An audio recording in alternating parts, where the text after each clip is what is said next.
Welcome into Sports Time. Bryant Dacus, Landon Schmidt with you. No Brett. He'll be back on Monday. Took some time off for the holidays, and today he is down at the Ole Miss football game, the Gator Bowl, which will take place later tonight, 7 o'clock, a game that was originally scheduled for 6:30, but it has been moved because of the Sugar Bowl and everything that has happened there with that game about to kick off right here at 6 o'clock. So Ole Miss Duke later tonight. We'll have pregame coverage starting at 5 o'clock, so only a 2-hour show for us today. Like I said, Brian Landon with you for these next 2 hours, and a ton to get to after the last couple days. We were off the last 2 days for New Year's, so a lot has happened. We had 3 quarterfinal games, the fourth one getting ready to start right now between Notre Dame and Georgia. We know what happened. I'm sure it's been talked about a lot today on this station. It's been all over TV and everything, just the terrible things that happened on New Year's Eve, I guess the early hours of New Year's Day down in Louisiana. This game being postponed. It was originally said it was going to be postponed 24 hours and that it was going to be a night game, and then they made the decision to move it up to a 3 o'clock start. I'm sure there's a lot of factors there. I'm sure one of the factors was TV time, when you could put it on, and obviously they've been wanting to go all out with these quarterfinals. I mean, watching those games yesterday, you have the main broadcast on one channel on ESPN. You've got a Sky Cam on ESPN 2 or whatever it might be. You've got the command center on another channel, and so 3 o'clock gave them that opportunity to do that. You also have the Gator Bowl later tonight on ESPN, so there would have been a conflict there. So a 3 o'clock start, they're getting ready to get started. We'll keep you updated. What's going on down in New Orleans once this game gets kicked off. But Landon, did you have a good New Year's? Did you ring it in the right way? I think so. I didn't really do anything. That's how I like my New Year's. Yeah, Just chill. It doesn't really even feel like the New New Year? Year's. Yeah. I mean, I don't know if previously it ever really did either. No, I just I was over at my brother's house and we were playing Mario Party till like 2 a.m. So it was. Hey. There's no better way really No. to do anything than playing some Mario Party. That's right. And so ringing in the New Year in style, I guess. Yeah, But big style. Oh, big style. But we had one game that night, New Year's Eve, was the Penn State and Boise State game, a game where, we talked about it. That game, and really most of the games in this quarterfinals, it was kind of like, I don't really know what's going to happen. And it was part of it was, good matchups, but also part of it was after what happened in the first round when we were talking about, oh man, look at all these competitive matchups we're getting in the first round, and then they're all blowouts.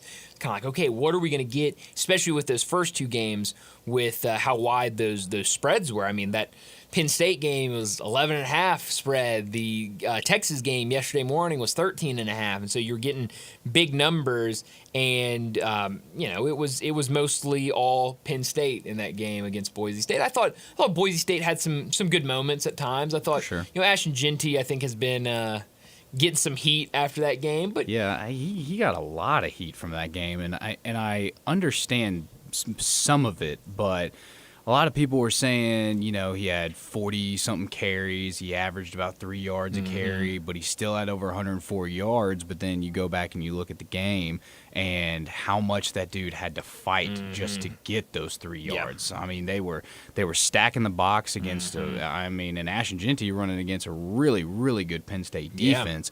Yeah. And I mean, that is one of the things that brings into the argument of why Ashton Jeanty didn't win the Heisman was because you have the Mountain West Conference. You don't have that high level of play over there as you do in the Big Ten and the SEC and things like that. But I still think Ashton Jeanty performed really well. I think, I use this as an example of, I think it was Derrick Henry's last year with the Titans.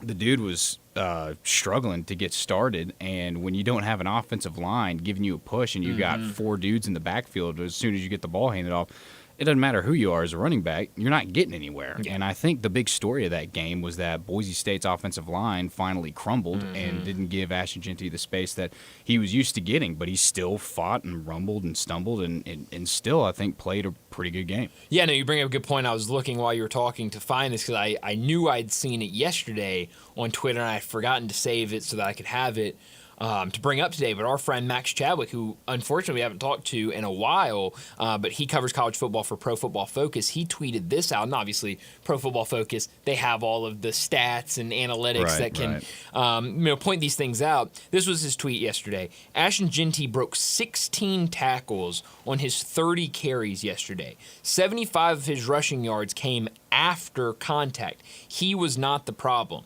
Also broke 3 tackles on his 3 catches. 58% forced missed tackle rate on his touches is outrageous. Just had no blocking up front. It's exactly what you were just saying. Yeah. Kind of talking about, look, he was out there doing everything he could possibly do, but against that big, bad Penn State defense, that offensive line looked like they weren't ready for it, and they weren't. And that led to a pretty convincing win for Penn State. So now they'll advance, and they'll get the winner of this game between Georgia and Notre Dame. Yesterday morning, I mean, talk about running backs. Cam Scatterbo became the story of the day yesterday, but kind of similar to Ashton Jeanty, he was catching some heat early in that game because he really struggled early, and you could see he was very frustrated with how that game was going early. They got into a big hole, really struggling. I was looking at halftime, and, you look at the numbers, I think Arizona State was out rushing, Arizona State was out passing, and Arizona State had more first downs, I think, than Texas. I think they had close to 200 more total offensive yards than Texas did. It's just dominated all sides of the ball. Just couldn't capitalize. They had a missed field goal. Yeah. They just went for it on fourth down a couple times when they were in field goal range. Just couldn't capitalize on anything, and so they're in that big hole. But then second half rolls around. I don't know what happened. Scatterbo comes out of nowhere. They pulled a Tigers basketball. That's right. Turned it on in the second half. Yes, they turned it on in the second half, and Cam Scatterbo looked fantastic in that game, and really was the story. Ended up Arizona State getting all the way back, tying the game. The controversy ensued after that when Arizona State has the ball. They have a pass that's completed. There was a hit. It looked like it was targeting. ESPN even brought on their rules analyst to ask, was this targeting? What do you see? And he said, this is copy and paste what the targeting rule book says. It was picture perfect of what targeting is. He was like, this is literally the definition of a defenseless receiver. And they looked at it for a really long time, and then they ultimately came back and said, nope, no targeting. Which is mind-boggling. It was crazy. It was 100% a blatant no call. Yeah, it was just a really, really bad call. But Arizona State scored 16 points in the fourth quarter to tie that game. Texas ended up getting the ball back, had an opportunity to win the game with a field goal. They milked the clock down all the way to 2-3 seconds. Bring out the field goal unit, and their field goal kicker just hits the upright, misses it. Yeah. Or no, that wasn't the one that hit the upright, was it? No, he missed 2. Texas's kicker hit the upright. That's what I'm saying. He hit the upright, but Arizona State's kicker missed 2. Yeah. He missed it right behind the right upright. But yeah, that's also a really good point with when you get to the college football playoffs. That's when you have to bring out your best play of football. You don't really have room for any mistakes. You don't have room to be missing field goal kicks like that, especially when you are a field goal kicker. It really doesn't matter what level you're at. You practice every day, all throughout the year, to be making those kind of kicks. And I get that there's a lot of pressure. There's a different atmosphere. It's a higher level of game, but those are the kind of mistakes that you can't afford. And I think Arizona State just had one too many of those. Yeah.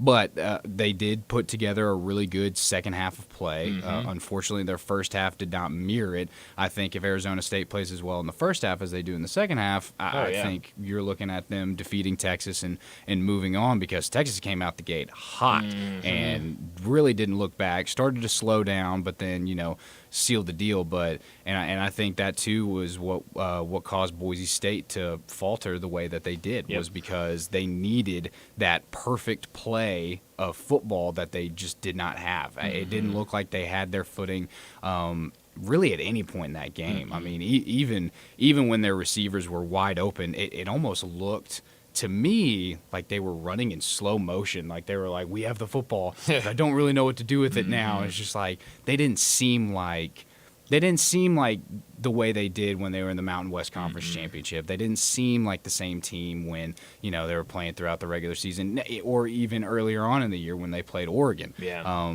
But that was just a huge key.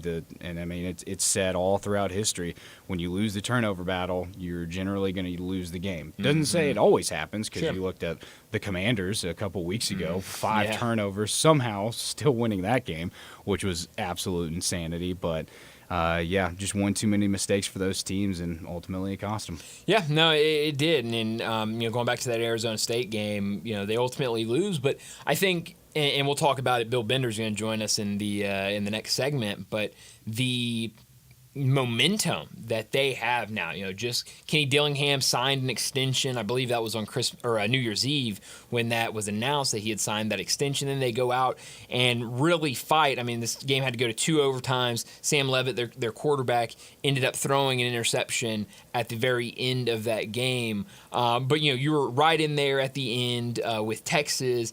And I know they won't have Cam Scadaboo back next year, but, when you're bringing back your head coach, when you're bringing back your starting quarterback that was really good, they threw up a number, and I wish I had written it down, but what their starting quarterback had done over the first 4 or 5 games of the season, and it was like, he's okay. He's not great, but he's doing okay. Right. And then since then, it was 16 touchdowns, 1 interception or something like that. I mean, he'd been fantastic since then. I think they have a lot of momentum going into this offseason, and should be a fun team to watch again next year. But again, they'll be losing that electric back, for sure. Cam Scadaboo. He finished with 143 yards on the ground, 2 touchdowns on the ground.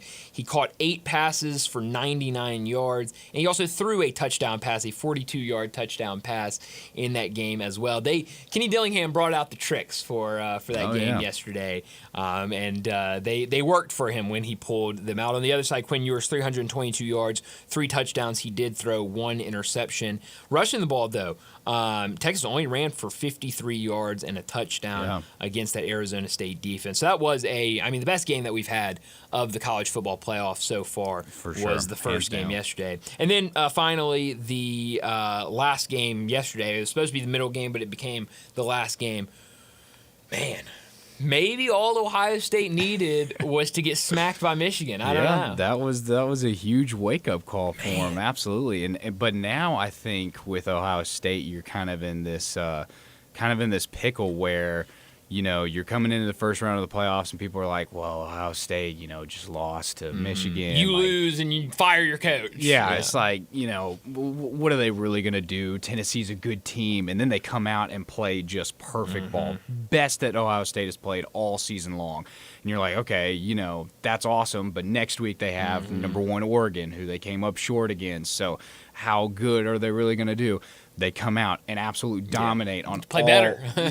Way better. Dominate on all sides of the ball. And now I feel like they're in this pickle where, you've played 2 weeks of incredible Ohio State football, the best that we've ever seen, and now you're coming into the semifinals of the playoffs. So you're in the state of, okay, does Ohio State continue this on or did they just run out of steam and now we're going to see, some cracks in an otherwise flawless play of Ohio State. So I think this next round should be very, very interesting. I think it'll be a tight and close game. I don't think it's going to be a blowout, but, we said that for 2 weeks now. So who's to say? Who knows? Yeah, this was a game Ohio State led 34-0, and then, crazy. Oregon scores, a touchdown right before half. They score, a touchdown in the third, a touchdown in the fourth quarter to make it look a little better. But this was a all-out. Just complete domination. I was texting one of my buddies that is a big Ohio State fan. I was like, man, when your defense is playing like this, there is not a team in the country that's going to beat you. I mean, their defense was flying around every single time Oregon snapped the ball. I mean, it felt like there were 3 Ohio State guys in that backfield trying to make a play, and you look at it, Oregon ended up finishing with negative 23 rushing yards because Dylan Gabriel finished the game with negative 43 rushing yards. So I mean, they were all over the place. They were getting after it, and then you look at what that offense does, and I think we knew both sides of the ball. I mean, what was it? This is the best team money can buy at Ohio State. They threw all their money into it, and people were starting to question of how good really is this team that you paid all this money for. And Will Howard has been questioned, but he ends up throwing for 319 yards, 3 touchdowns, no interceptions.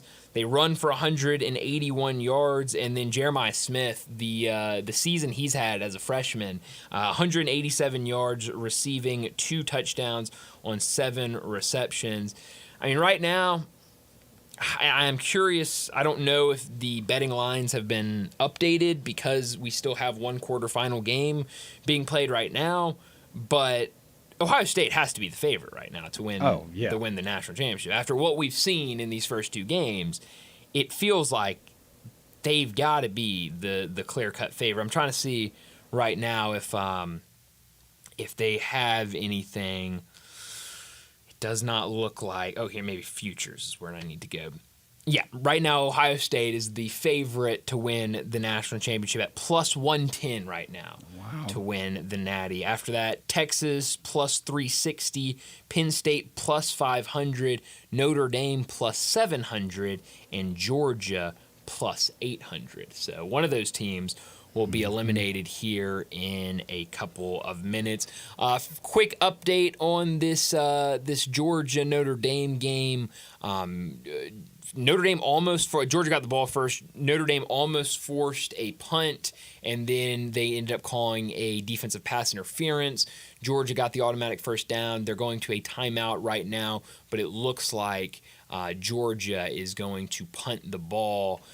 So this Notre Dame defense has looked good. We know Gunnar Stockton, the backup quarterback, is starting for Georgia. He has not looked great this first drive, but hey, early, still a lot of time to see how this plays out. But we'll keep you updated with everything going on between Georgia and Notre Dame. But let me set up today's show before we get to top and not top story of the day. 3:30, Bill Bender from the Sporting News. He'll join us, talk college football. We'll recap everything that happened in the 3 quarterfinal games that we've already seen. We'll get his thoughts on what's going on in the one that's going on right now between Georgia and Notre Dame. 3:45, we got to make some bowl picks. The Gator Bowl later tonight. Ole Miss, a 17.5-point favorite over Duke, and the First Responders Bowl. That game will start at 3 o'clock tomorrow, so right when we get started with our show, that one will be kicking off. So we'll go ahead and make our picks. Texas State, a 13.5-point favorite over North Texas. 4 o'clock, Keith Smith from Spot Track and the Front Office Show. He'll join us to talk the NBA. A lot to get to with Keith. We weren't able to catch up with him last week around the holidays, so we'll get his thoughts on Christmas Day and some of the biggest stories coming out of the NBA, including the Grizzlies and the recent injuries that have plagued them. 4:30, we'll talk Tigers as they start conference play tonight on the road against FAU. We'll also make our picks for tonight's game during Tiger Bankroll. Then at 4:45, we'll get to an early crunch time. Again, only a 2-hour show today because at 5 o'clock we will go to Ole Miss pregame for their Gator Bowl game, bowl game, I should say, against Duke. That game originally scheduled for 6:30. Now will kick off at 7. But let me remind you, we're in our Family Leisure Studios where family and fun come together. The floor model sale, all that 2024 inventory, it's got to go. Clear room for everything new for 2025. All floor models up to 50% off. Cold plunge tubs starting at $49.99. Hot tubs up to $3,000 off with free steps and chemicals. Pool tables, arcades, ping pong tables, air hockey, foosball tables, 20 to 60% off. And don't forget about the theater seating, up to 75% off. It's also not too early to start thinking about pool season. Buy now and get on the schedule for install before that rush comes. You know that rush right there before summer. make sure you get in there now. Get it early at Family Leisure, 2120 Witten Road, just north of I-40. A reminder, you can be a part of the show, the Sissy's Log Cabin listener line, 901-360-8255. Hit us up. Give us your thoughts on everything going on, the bowl games, Tiger basketball tonight, anything. We're here, 901-360-8255. And as always, this first hour brought to you every single afternoon by the great folks at Lexus of Memphis. New year, new vehicle. Go over to Lexus of Memphis and check out their beautiful new models. And we appreciate them being a part of our first hour each and every afternoon. Well, let's go ahead and get to top story of the day. Top story of the day. Well, my top story of the day, it's got to be college football, and really a mix of what we saw in the quarterfinals and what we saw on Tuesday with some of those bowl games. We had Alabama and Michigan start the day for us on Tuesday, and what a weird game that was. Jalen Milroe, and now Jalen Milroe, just in the last hour or so, has declared for the NFL draft. Not the best game to finish your collegiate career. What was it, 3 turnovers in the first quarter? I mean, just couldn't get anything going. They had this monsoon that came through for like 5 or 6 minutes of game time and kind of made it difficult for him and that Alabama offense. And on the other side, Michigan, what a way for them to end their year. They get the win over arch rival Ohio State, and then they finish the season with a bowl win over Alabama. And now on the other side, the questions start. What happens with Alabama now? Obviously, Jalen Milroe leaving, and I mean, maybe not the worst thing to happen. Jalen Milroe, a good quarterback, but he was not a guy that this coaching staff recruited or brought in. He was a guy that obviously was here with Nick Saban. Maybe Kalen DeBoer getting one of his guys in there at quarterback would help with what he wants to do at Alabama. But I'm sure it's going to be an uncomfortable offseason for a lot of Alabama fans and that Alabama coaching staff because, I know, I forgot who it was. Somebody put that Kalen DeBoer got an A+ for this season at Alabama. No. Look, I know it's hard to take over after Nick Saban. Yeah. It'd be tough for anybody. But I wouldn't give him an A+. No. I'd say it was a little less than an A+. That's an Alabama team. I saw this stat where the last time Alabama had 4 losses was Nick Saban's first year in 2007. How about that? That's a long time ago. That shows how dominant this dude was at Alabama and the program and the people that he has surrounded this program with. Yeah. So for you as an Alabama team to finish 9-4 and you say, Kalen DeBoer, A+, man. Yeah. Great job. Absolutely not. Yeah. That is not the level of expectation you want to see out of Alabama. No. Not at all. Well, my top story is the exact same. It's the college football. I mean, how could it not be? It's the biggest story in sports, I feel, right now.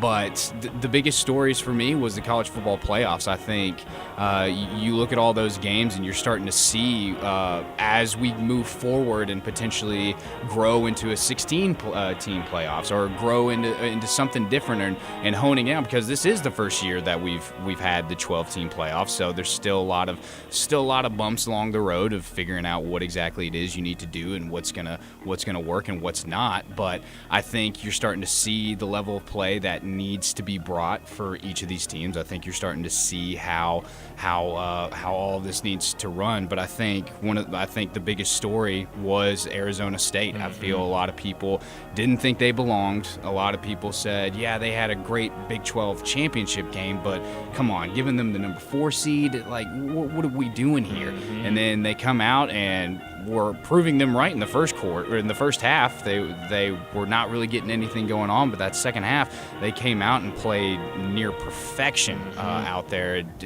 Unfortunately, a couple mistakes cost them in the long run, but I think Arizona State proved to everybody out there that yes, they truly did belong, and that they can step up and play with some really serious competition. I wish we could say the same for the other 2 bowl games that were happening, but we're starting to see that sometimes sometimes the fairy tale story is not always going to work out. And even with Oregon, it wasn't supposed to be a fairy tale story, but how that game started out, you needed a miracle for them to get back in that game. Like you were saying, those scores were just patting on at the end to make it not seem as bad as that game truly was.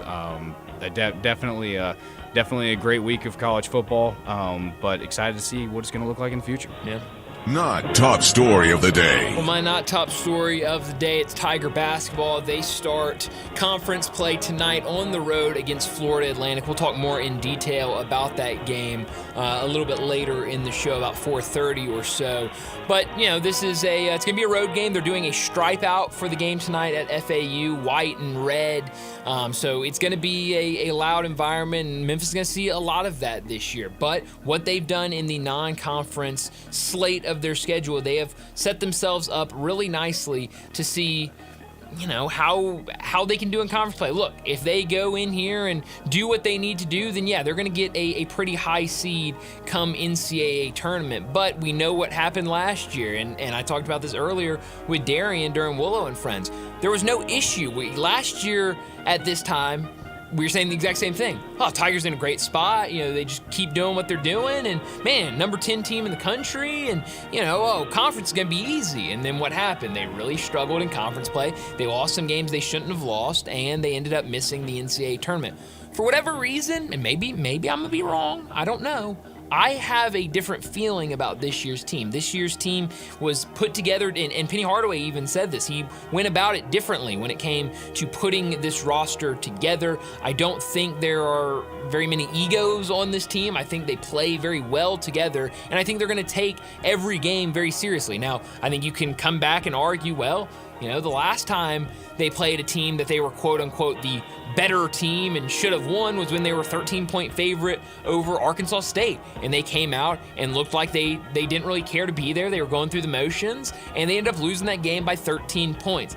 I just think this year is going to be different in conference play from this team. And it starts tonight. We'll see, I think, a 3-point favorite right now. We'll see how they look on the road because, look, any team, I don't care who you are, I don't care how good you are, I don't care how good or bad your opponent is, it is hard to win road conference games. So this will be a good test for the Tigers, a young team with a brand new head coach in FAU. Kind of like Tigers, they have a ton of new pieces that John Jacobs, their new head coach, added. So this will be a good test for the Tigers. Yeah, for sure. My not top story, unfortunately, it's got to be what happened yesterday with the Sugar Bowl. Yeah. I know it's been talked about a lot. I know it's been covered a whole lot. But for that guy to supposedly act on his own, to do what he did, to cause the damage that he did, I mean, there's never been a place for it anywhere. There's never been a place for it in football. I mean, for football to get even slightly, for lack of a better term, political in any kind of sense, I feel like there's never been a place for it. Fortunately, the guy was handled, and I keep saying the guy. I know they released his name, but I don't feel it merits any kind of recognition or anything like that. Just the sad state of somebody who would do that. Yeah. And obviously there might have been something more there that hasn't been released about the guy maybe battling some mental issues and whatnot. I know he was a former Army veteran or something like that, so you never know what's going on there, but today for the game, they released an article saying that there was going to be hundreds upon hundreds of FBI agents and local police department to defend this game. So if you're at that game right now, it's probably the safest place you can be in America. But still, sad to hear about that news story. Sad to hear that something like that would even happen. But law enforcement comes out and we've got a good game going on. Yeah, I mean, it was awful. I mean, to wake up and start the new year with that, I mean, just people enjoying New Year's Eve and to have to deal with that and the loss of life and it's really sad. And so I don't know if anybody was trying to argue that they shouldn't have moved the game from last night, but they definitely made the right decision. And at the time yesterday, it was being talked about maybe 4 to 5 people involved in this and kind of not knowing who those other people are, where they are. They've come out today, earlier this morning, and said it was just based on what they have found. Yeah. The FBI believes he was just acting on his own. So, I think you feel a little bit better about that in terms of playing this game today. But really sad, and I'm glad to see this game going off, and I'm glad that they have upped the security for this game this afternoon. Well, we got to get to a break. We're late for one, and when we come back, we're talking a whole lot of college football. Bill Bender, he joins us next. Broadcasting from the Family Leisure Studio, we are Sports 56 and 98.5 FM. Elwood Shack and the Lowe's parking lot on summer just keeps getting bigger and better. Bigger because now there's a second Elwood Shack at 4040 Park across the University of Memphis. And better because you can get breakfast every day at both Elwoods. There's the barbecue breakfast burrito, either beef brisket or pork shoulder, and pancake biscuits made fresh daily. Real house-made pancakes, apple and bacon, French toast, and more. And the new Elwood's even has a real coffee bar serving fresh roasted J. Brooks coffee. Elwood Shack, now with 2 locations and open every day for you. Is reviewing life insurance on your to-do list? Now's the perfect time to add it. A friend recently told me that securing life insurance sooner rather than later can help you lock in lower rates for years to come. So, I bumped this up on my list and got it done. I called SelectQuote and couldn't believe how easy and affordable life insurance is. I'm 40 and got a $500,000 policy for $16 a month. My husband's also 40 and his $500,000 policy was only $18 a month. Plus, with SelectQuote's same-day coverage, there was no medical exam required, and they were covered by the time we hung up. Knowing I have this checked off my list feels amazing, but the peace of mind knowing my family is protected feels even better. Call SelectQuote now. 800-670-5151. That's 1-800-670-5151. Or go to SelectQuote.com to get your free quote today. 1-800-670-5151. Details on example rate at SelectQuote.com. The 2025 Range Rover Sport sits right at the heart of the Land Rover lineup, offering a perfect mix of style, performance, and versatility. Smaller and more agile than a full-size Range Rover, it's a great option for everyone who wants luxury and practicality. Every model comes with 8-speed automatic transmission and all-wheel drive standard. Whether you navigate city streets or tackle rough terrain, Range Rover Sport has you covered. Every drive is powerful and breathtaking. The 2025 Range Rover Sport is the epitome of sporty luxury. Test drive one in Jaguar Land Rover Bluff City. Joining Brian and Brett now on Sportstime is Bill Bender, national college football writer for the Sporting News, and on Twitter @ Bill Bender. Here's Bill with Brian and Brett.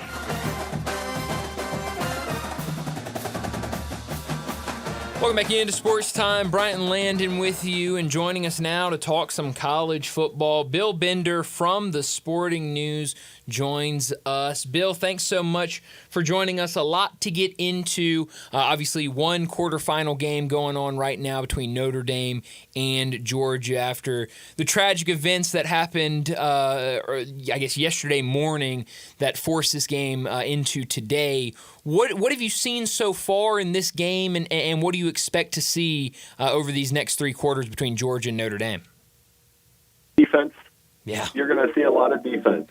And, Georgia's obviously starting a game plan that they're going to protect Gunnar Stockton a little bit, but eventually they'll have to let it loose. And Notre Dame hasn't seen a defense quite like this. So, I mean, this will probably be a very defensive 17-14, if that, type game. And I kind of like games like that, and we'll see. I mean, it's the team that turns the ball over here is going to run into some trouble. Mm-hmm. Yeah, no, absolutely. And start the game with 2 punts. So, it definitely looks like it's going to be one of those defensive type of games. Going back to yesterday, Ohio State, what they have shown these first 2 games of the playoffs with what they did to Tennessee in the first round and then what they did yesterday. I mean, jumping up 34-0 in the second quarter over the number 1 team, undefeated Oregon. What have you seen from these last 2 games from Ryan Day and his team that maybe you didn't see in that game against Michigan that I think gave us a lot of fear of what this team would do in the playoffs?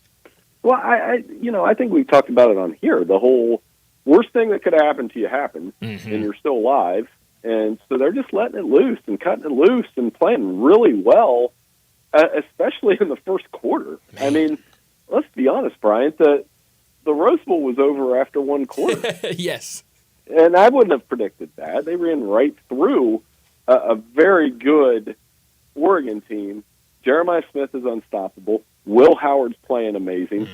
And their defense just continues to dominate around.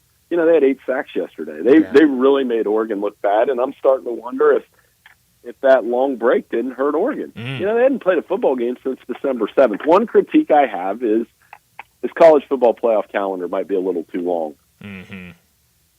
No, I think you're right. How would you? I mean, is there a way to fix that? How would you fix that?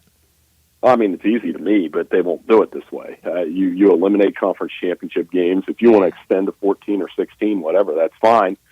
Play it right away. Sure. Go right into the playoff. Play the championship game yesterday. Yeah. You know, play the championship game on January 1st. Get it done before the NFL's done. Fixes the transfer calendar with the portal, and we get to have the traditions we love. I mean, I loved yesterday. It was awesome. That's but great. I kind of thought about it, and I'm like, 3 weeks left. Okay, I'm glad I'm not the only one that was sitting there watching those games yesterday going, man, this is only the quarterfinals. We still got a lot of football left.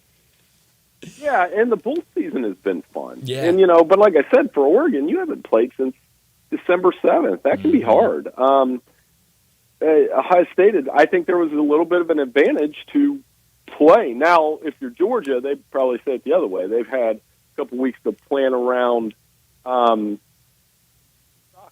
a certain team, that rest versus rust argument that Kirk Herbstreit was talking about yesterday. But to me, it's, man, let's play this thing right away. Yeah. Let's keep it fresh in mind. You don't need to drag it all the way to January 20th, and that's the way I would do it. That first game yesterday was, by far the best game we've gotten of the college football playoffs. It looked like early Texas was going to be able to run away with it, but then that second half, Arizona State changed some things. Cam Scadaboo went crazy in that second half, and you got to imagine for Arizona State, I know they're going to lose Scadaboo, but you got to be feeling good about where this program is heading to make the playoffs. They announced, I believe, the day before the extension with Kenny Dillingham, a 5-year extension. I believe their starting quarterback, who's a redshirt freshman, will be back next year as well. It looks like, a lot of momentum going into the offseason for them. What did you make of kind of both sides of this game, Arizona State and then Texas? Well, Texas struggled to run the football a little bit. They need to get a couple offensive linemen healthy before the next game. Now, I do love their defense. I think their defense is very strong. Arizona State Cam Scadaboo was a story to me. I'll remember that Texas won and Quinn Ewers made the throw of a lifetime on 4th and 13, but I'm also going to remember that Cam Scadaboo left it all on the field. Running, catching, throwing a touchdown, one of the most remarkable performances of all time in a bowl game in a losing effort, and that's okay. A lot of respect for Kenny Dillingham and Arizona State, but also this Texas team's pretty good on the defensive side of the ball. They had a couple big goal line stands there.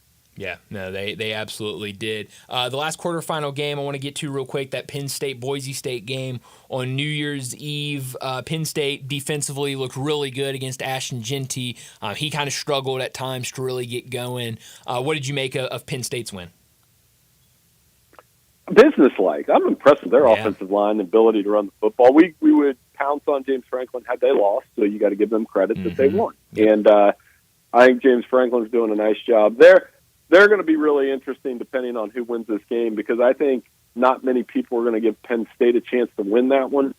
But with the way that they ran the football and playing defense, and if Abdul Carter's okay, they'll be fine. And Ashton Jeanty, by the way, ran really hard. He's great. I think, you and I have talked about this. I'm a MAC guy. I know you guys are in Memphis.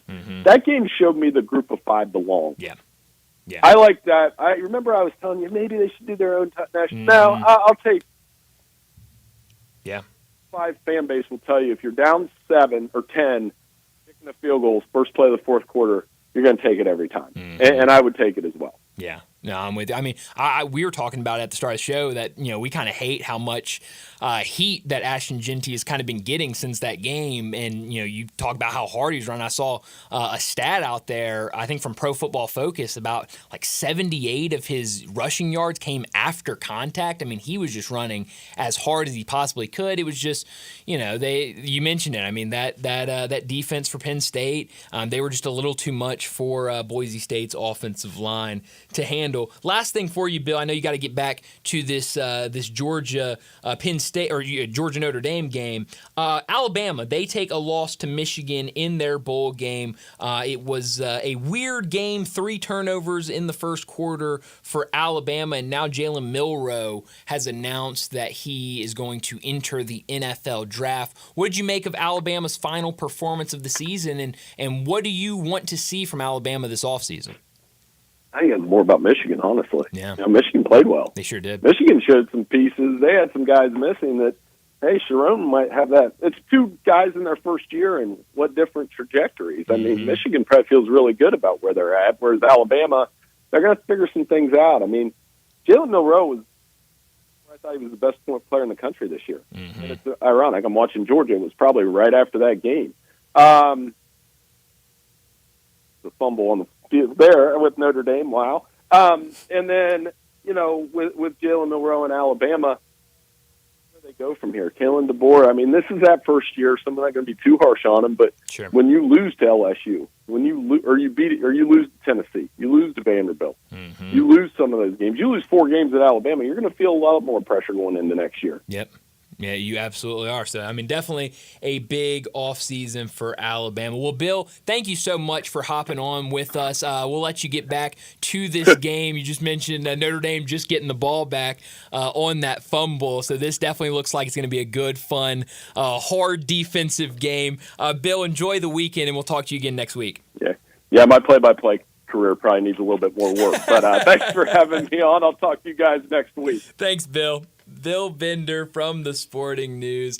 Nice enough to hop on with us while we got this. He's a busy guy right now with the quarterfinal games going on. And, this has been, if you like defense, this is the game for you so far. I mean, it has been punt, fumble. This one could be a very low-scoring game, like Bill said. Very, very different to the games that we've seen to this point. Yes, which is I'm completely fine with. I love defensive games. No, if anything, it's showing it's going to be a good matchup. Yeah, no. So I'm definitely here for that. Well, let's go ahead and get to a little bit of an early break. When we come back, we've got to break down the bowl games that we'll see coming up here. The Gator Bowl later tonight, Ole Miss and Duke, and then the First Responders Bowl, Texas State and North Texas. We'll make picks for that. We'll talk a little bit about them. We'll also give you an update on this Georgia Notre Dame game. We'll do that next on Sports Time.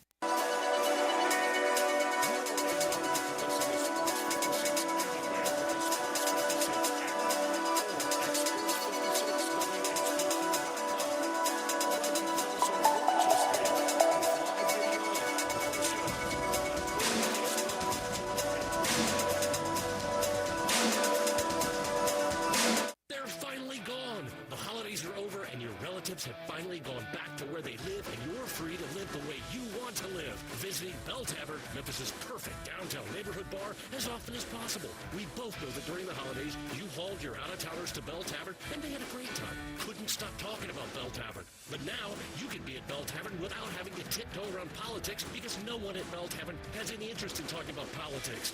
Leave politics outside of the bar. And your relatives.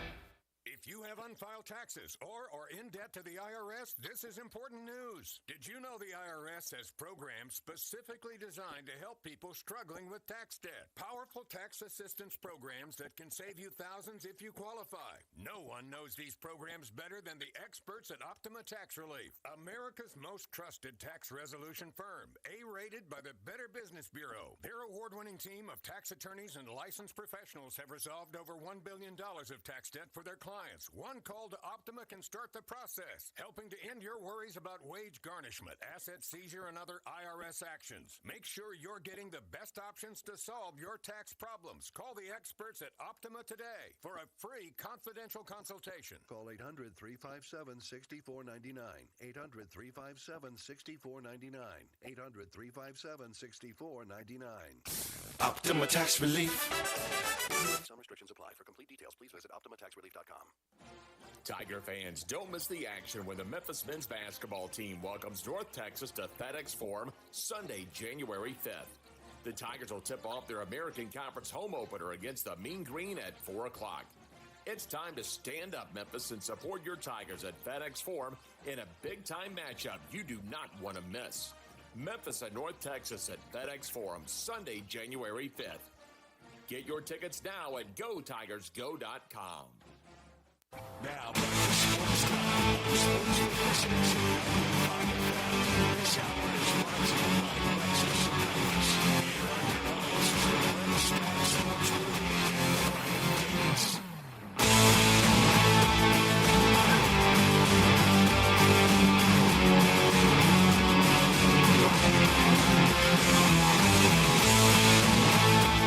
John Harden is a big inline gambler, live handicapper. He likes to watch the game, see how it's playing out, and then bet on it.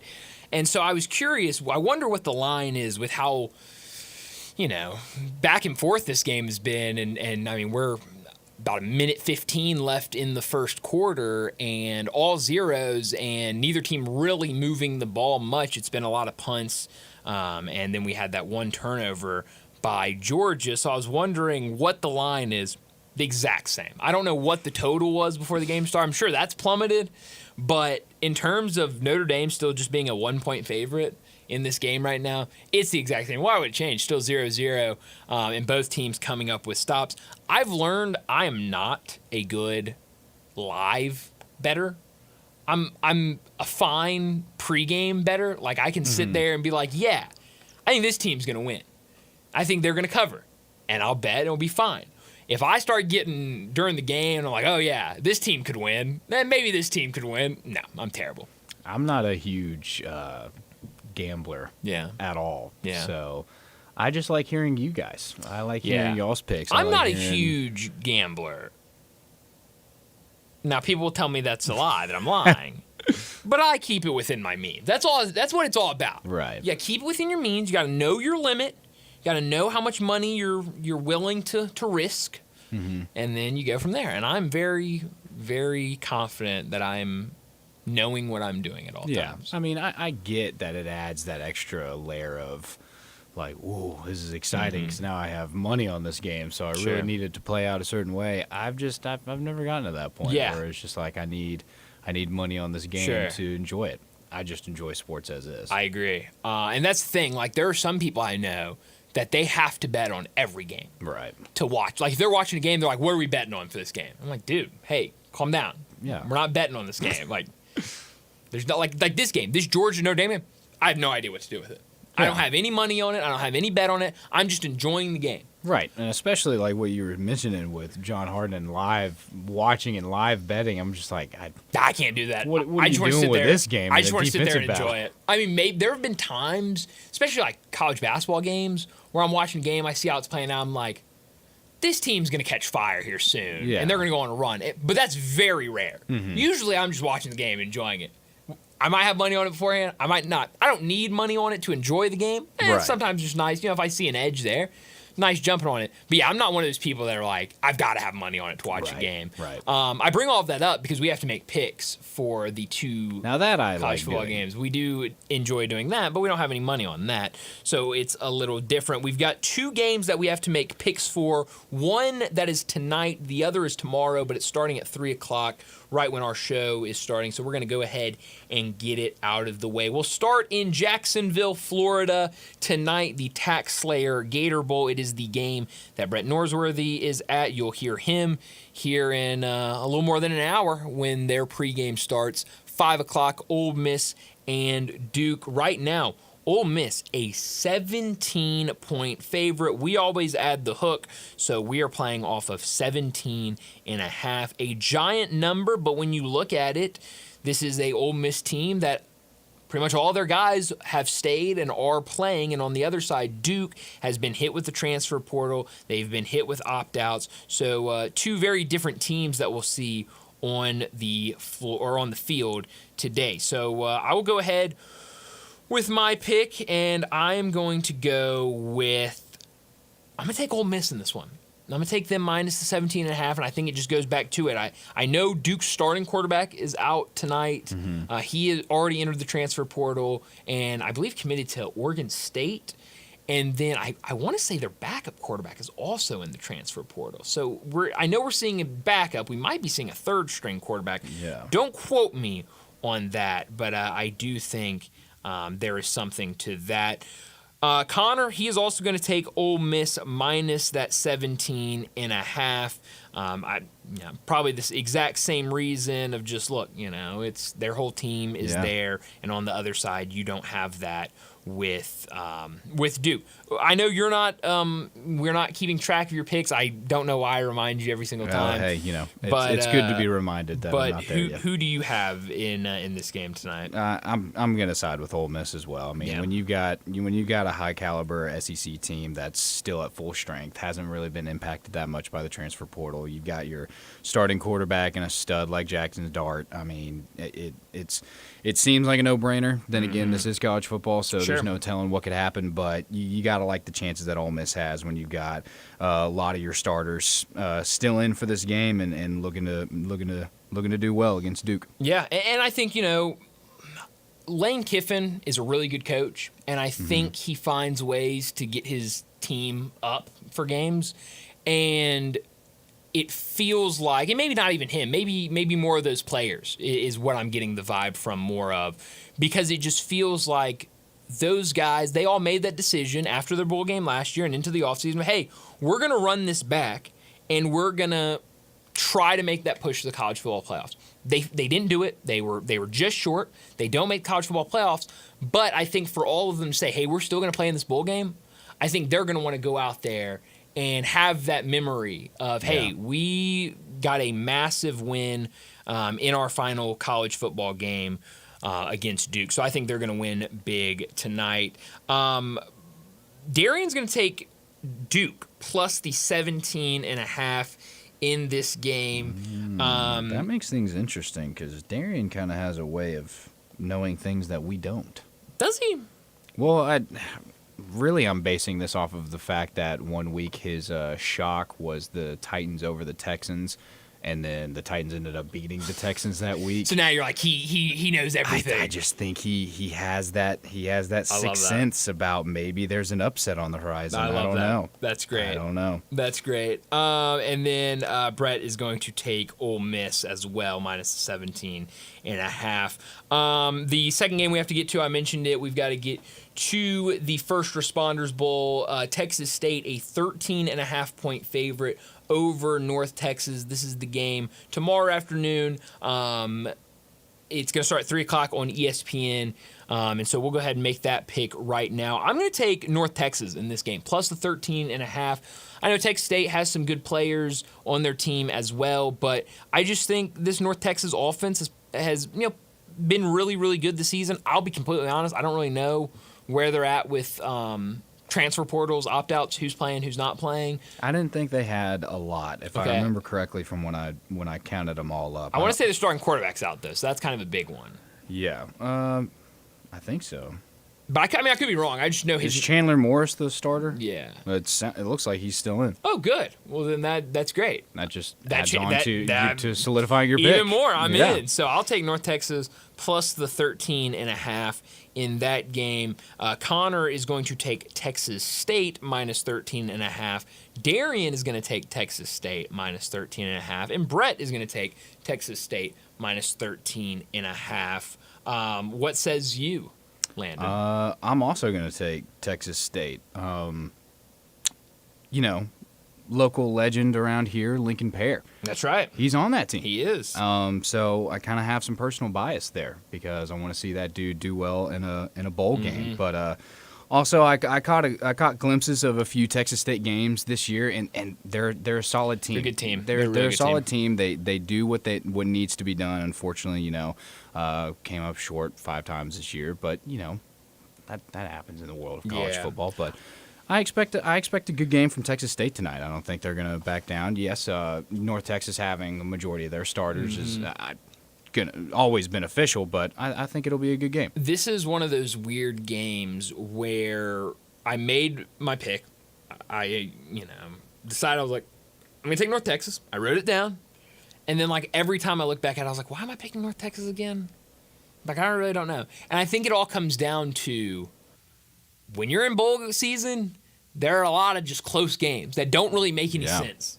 And I just, for whatever reason, feel like this could be one of those good bowl games that, is back and forth and competitive. And so we'll see tomorrow afternoon, 3 o'clock, how that game plays out. We'll make a lot more picks tomorrow. It's going to be a Friday football forecast tomorrow afternoon. Is going to be mostly NFL, obviously, with the final week of the regular season. And really, outside of these playoff games that we don't need to make picks for just quite yet, not many more bowl games, only a couple left. We've got the one tonight that we've been talking about a lot, Ole Miss and Duke. Then tomorrow we've got North Texas, Texas State game that we just picked, 6:30 tomorrow night, Minnesota and Virginia Tech, and then Buffalo and Liberty Saturday morning.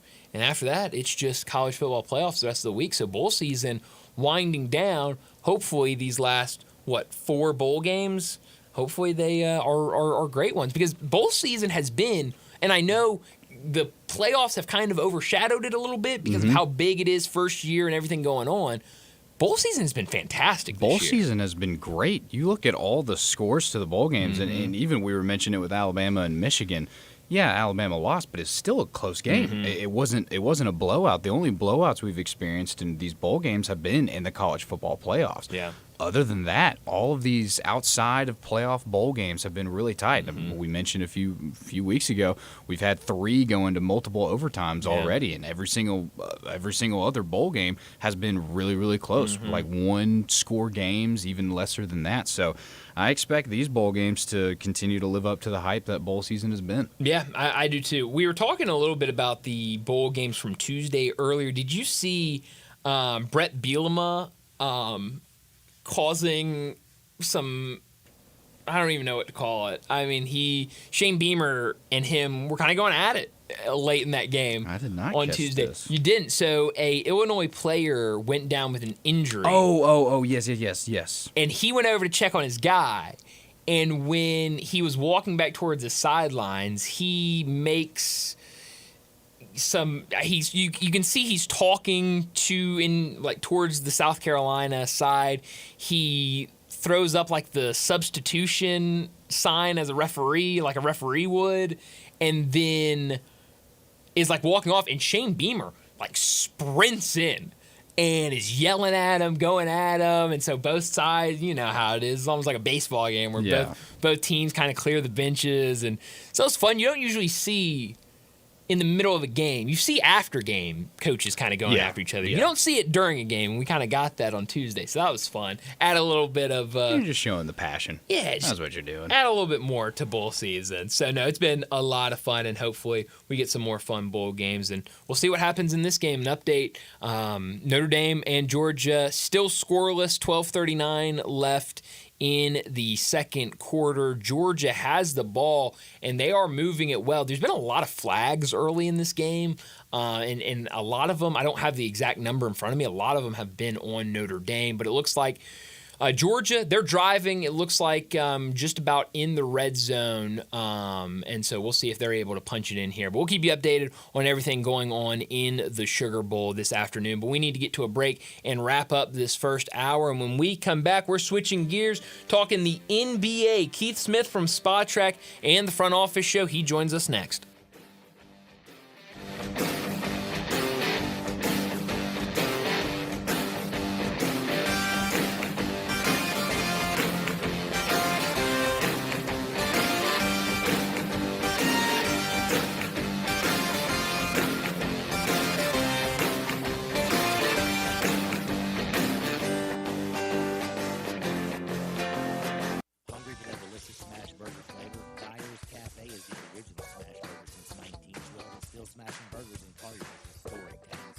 Come out for the lunch specials Monday through Friday, 11 to 2. Ask about the world famous split dog and authentic Chicago or New York dog.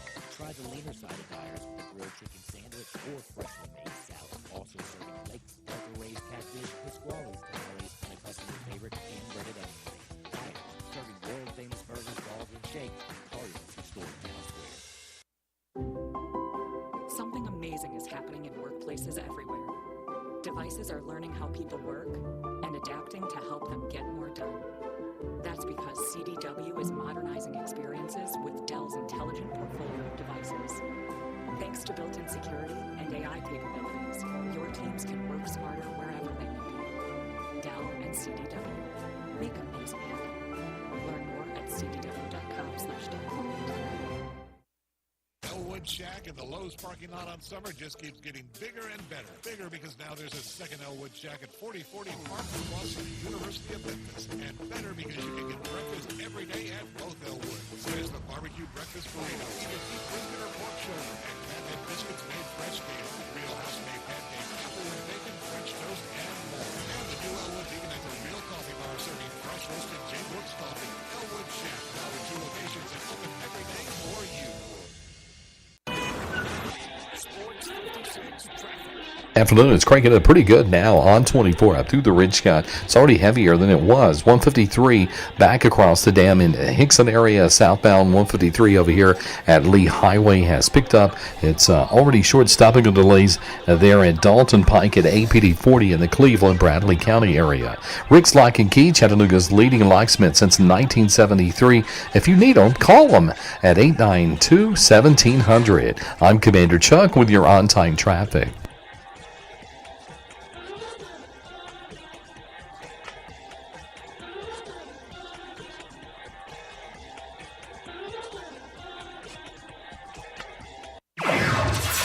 From the Family Leisure Studios, we are Sports 56, WHBQ Memphis, and W253DF Memphis.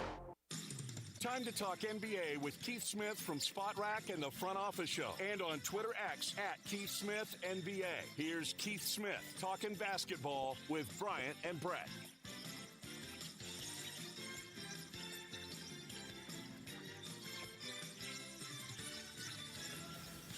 Keith Smith joins us from Spot Track and the Front Office Show to talk the NBA, and a lot to get to as it's really busy in the NBA. Keith, thanks so much for joining us. I want to start with the Grizzlies, and we're kind of back to what was going on pretty much all of last year and what has happened a couple times this season, but the Grizzlies are starting to be hit by that injury bug. Ja Morant, obviously the biggest name, is out. His injury listed week to week. What have you seen with this Grizzlies team, and do you think they can weather this injury storm that, for whatever reason, it feels like they can't get out of?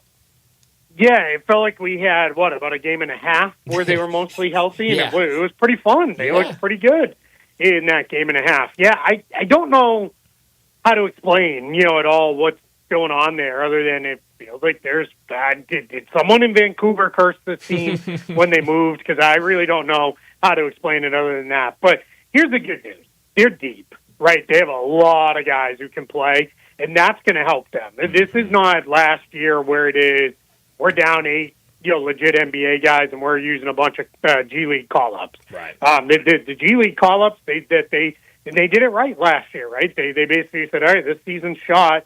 Let's filter through a whole bunch of guys, look at a bunch of different players, and we'll see what it looks like, as it comes together. And it came together pretty well. So I think now we're in a spot with that where Scottie Pippen Jr., guys, I know they weren't all part of last year, but like Jake LaRavia getting more time last year. Those guys being able to play is really paying off for Memphis. So I think they'll get through it okay. It's probably going to get bumpy against some of the better competition. But right now, their best thing is they've got enough guys who can play, and they play really, really hard. That was on full display in the Phoenix game. Yeah, it absolutely was. And you've got a guy like Jaren Jackson Jr., who it looks like he's starting to take that next step. I think a lot of people here have been waiting. We've known he is a really, really good player, but you're waiting for him to take that next step, take that leap to the next level. And so far, he's been doing that for the Grizzlies this year. Yeah, without a doubt. What you're also seeing, too, again, we go back to last year, when he played, they said, all right, hey, let's put the ball in his hands a lot. We're going to let him make a bunch of decisions as the primary playmaker. And you know what? If he turns it over and we get bad shots and we lose, who really cares? We're probably going to lose the game anyway. Let's at least get something out of it. Now you're seeing that pay off. Yeah. That game against Phoenix where it was, hey, guess what? Dude, you're not the point guard, but we're going to run the offense through you.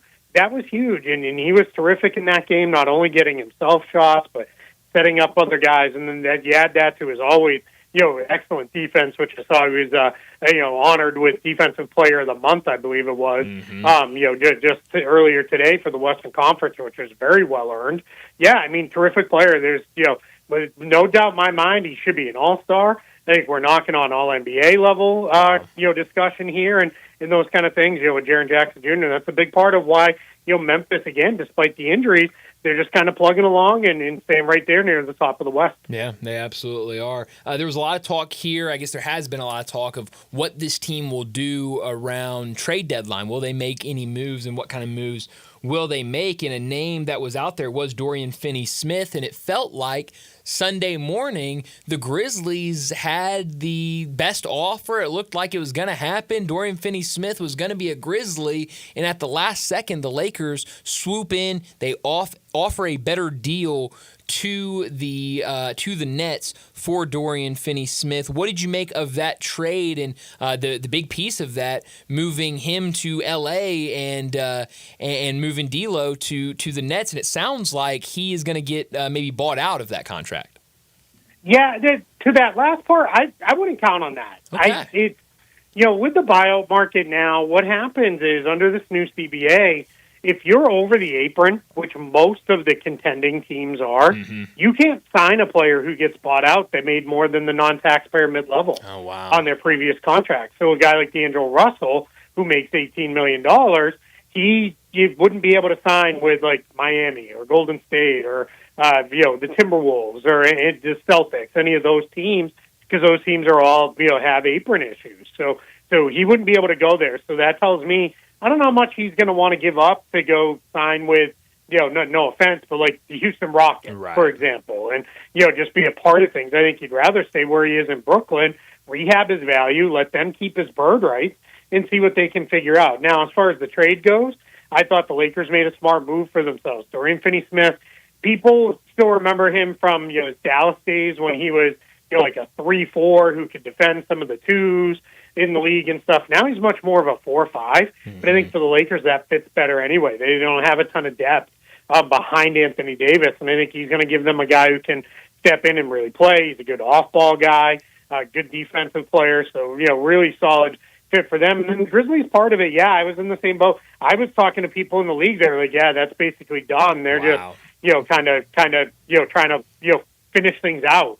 And push it over the goal line, and yet, fly the Lakers and drop the, offer and go that direction. But for Memphis, that tells me they're trying, right? They're not gonna just sit back and say, well, the team's as good as it's gonna be, and this is what it is. They're gonna try to do something, and I think what they're trying to do is let's make moves for guys who are not short-term guys that are gonna push us, to maybe one level up this next or this current season. So let's get guys who really fit and can really help us be a better team this season, next season, and maybe even beyond that. Yeah, absolutely. For the Nets now, they get rid of Dorian Finney-Smith, and it looks like all eyes are now on Cam Johnson and where he will be moved to. What do you think that is going to take for a team to go out and trade for a guy like Cam Johnson? Yeah, the Nets have been very firm that they want 2 first-round picks for Cam Johnson. Now, the Nets are also very firm that they wanted a first-rounder for Finney-Smith, and they took 3 seconds. They're also very firm they wanted a first-rounder for Dennis Schroeder, and they took 2 seconds ultimately in that deal. So I don't know that I would fully lock into, all right, multiple firsts. We'll see. A lot of times what happens is the ask now at the end of December, beginning of January, it comes down a little bit. Other teams come up a little bit with their offer, and we land on a first and a young player, or a first and then a second first, but it's heavily protected or something like that. But I do think there's a chance we see Cam Johnson on the move. The Nets have made it very clear they're really going to take this team all the way down to the studs and rebuild it, from there. They're not necessarily looking to be, god awful for the rest of the season, but they don't want to take any money back. It's about, having salary flexibility moving forward and starting to build this thing up from there. I've got them at about $55 million in cap space for next summer. We'll see. They'd love to have that number be up in around the $70-80 million range, which would give them that 4 first-round draft picks, and then we can, if you're Sean Marks, I can take this in almost any direction I want. Sure. Who would be a team that you think would kind of be in the market for a Cam Johnson? Yeah, I mean, Memphis would make sense for him as well. I think Jalen Wells has done a wonderful job there, stepping in as the starting small forward. But that's kind of always been a position, right, that they could use. Even if you keep Jalen Wells, you could use more reinforcement there. And Johnson has shown the ability can play the 2, the 3, or the 4 in some lineups. So I think that's a team that could make a lot of sense. I think if Denver isn't so starry-eyed on some of the reported guys they're interested in, maybe that's a guy they could turn to and say, all right, is there something that we could make happen there for Cam Johnson and some depth kind of thing. Oklahoma City's another team that they're looking to add another shooter to their mix. Their shooting kind of waxes and wanes there, and we know they can kind of overwhelm anybody. And then a team sneaky that I would keep an eye on right now, only because of the Jaden Ivey injury, is the Detroit Pistons. They're not trying to go all in right now. They're not making the huge moves, but if they can make a smart move for a guy who kind of fits where this team's going, again, a player can be helpful over multiple years. Yeah. I think you could see Detroit make a move there as well. And then the Lakers are still interested because they're probably going to be connected with just about everybody who comes on the market. That's how it always goes. Man, Cam Johnson would be a great fit in Detroit. And then just thinking about him in OKC with all of the talent they already have, just adding him, good Lord. Both of those spots would be really, really interesting. Last thing on the trade front, and then I want to get into some other things. The Heat came out about a week ago and said they are not going to trade Jimmy Butler. What is your take on this situation? It doesn't feel like Jimmy Butler is happy in Miami right now, but obviously the star player he is, it doesn't look like, at least right now, Miami wants to move him. What's your take on what's going on in Miami right now? Yeah, it's a mess. It's just super messy. And, some people are clinging to, well, he hasn't actually asked for a trade. Well, teams now, players and agents are going to be very, very careful with having it be leaked that they have asked for a trade. Because the NBA has shown now under the new CBA, they'll fine them for that. That's something that now they have within their power to do, and they will do if players start publicly agitating for trade. So I don't think you're going to see it be the way it was for years there, where guys would openly be like, "Yeah, I don't want to be here anymore. Trade me away." Those conversations may happen in private still, and they're going to have to figure that stuff out. But yeah, I don't think you're going to see necessarily a spot where you see it come out publicly that Jimmy Butler wants a trade. But I think we've already got that reporting. When you start hearing, he prefers a trade, and then when they ask him directly, he's like, I don't know what the answer is to that question. That kind of, okay, well, you do know then. You just didn't tell us. So I think we're at a spot where we'll see. I think that's Miami more kind of saying, hey, wait a minute, we're going to control this. Mm-hmm. This is not going to be, you are not in control here. We do not make a bad trade just because you don't want to be here. So I think that's more of what Pat Riley's statement was about is, hey, I'm controlling things here. I'm going to control this message a little bit, and we're going to make this thing happen on our timeline if it's going to happen at all. Yeah. Keith Smith joins us every single week from Spot Track and the Front Office Show to talk the NBA. LeBron James turned 40 last week. Big happy birthday to him. He said that he could play 5 to 7 more years at his age. Realistically, how many more years of LeBron do you think we'll get? I don't know. If he says 5 to 7, I guess maybe. I don't think he's going to, though. I think we're probably going to see him play another 2 or 3 years. Probably play out the rest of this year and then next, and then we'll see where it goes from there. I think we're kind of closer to the year-to-year point than we've talked about with that, so far. And I think that's been the challenge, with LeBron has been, before was always, okay, well, he's not giving us anything. In the last couple of years, he's been a little bit more open about, hey, I know it's close to the end now. And yeah, I do think he probably could play it 5 to 7 more years. At what kind of level, I'm not entirely sure. I think we've seen already there's been a physical drop-off with him, but he's so smart. He could probably still play. Obviously teams would love to have him, for as long as he wants to play. A team would be happy to have him at the end of their bench or something along those lines. So, yeah, I'm very, very curious to see, where this goes. But my guess is maybe, plays out this year, maybe one more year, and we kind of go from there. Yeah, it's definitely going to be weird to kind of watch these last couple of years for him. It sounds like Kawhi Leonard is going to be back. It sounds like the timetable right now is for him to make his season debut Saturday night at home against the Atlanta Hawks. What do you think we'll see from Kawhi in these first couple of weeks back after missing all of this time? And how do you think, I think the bigger question is, with all of the rules and everything, and we know how Kawhi is, how do you think the Clippers handle his return? Yeah, I think, with Kawhi, generally when we've seen him come back, he looks like himself. Yeah. Rarely do we see him get on the court and it's, all right, he's going to take a while. Sometimes the jumper's a little bit off because that's a rhythm thing. But he usually is moving pretty well. He usually looks pretty good. They've been so cautious with him where there's never a point where it's like, man, Kawhi probably shouldn't be out there. So I'm guessing when they get him back, they'll be very cautious with him. They'll control his minutes. I would be shocked if we see him play any back-to-backs the rest of this year because I know their goal is, hey, once we get him back on the floor, we want to keep him on the floor. We want to have him out there for the rest of this year, and they've been pretty good this season, a lot better than most people, including myself, expected them to be. So I think we're really in a spot with the Clippers where, hey, we're going to keep doing our thing here, and we're going to keep plugging along because we think we have a real chance to, make some noise here. And you add Kawhi to that mix, as long as it doesn't throw off your ecosystem now a little bit, right? That's going to be the challenge. I'm less worried about the physical stuff because that worry's always going to be there. Is he going to be there for 10 games? Is he going to be there for 2 games? What's it going to look like?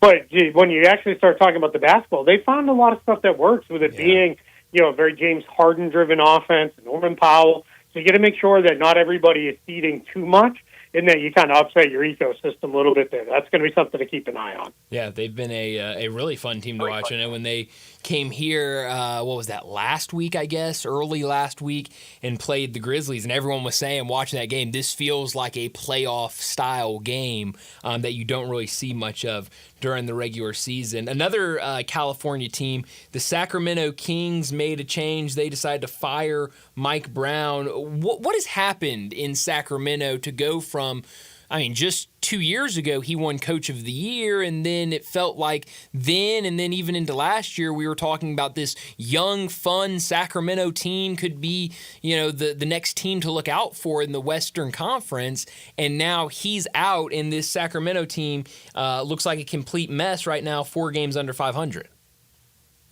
Yeah, I think, as you all have seen, right, in Memphis, it doesn't take much to fall off to really drop in the Western Conference. The conference is just so good that it can become very hard to stay near the top of the conference. And I think in this case with Sacramento, that's what happened last year, right? They just weren't as good.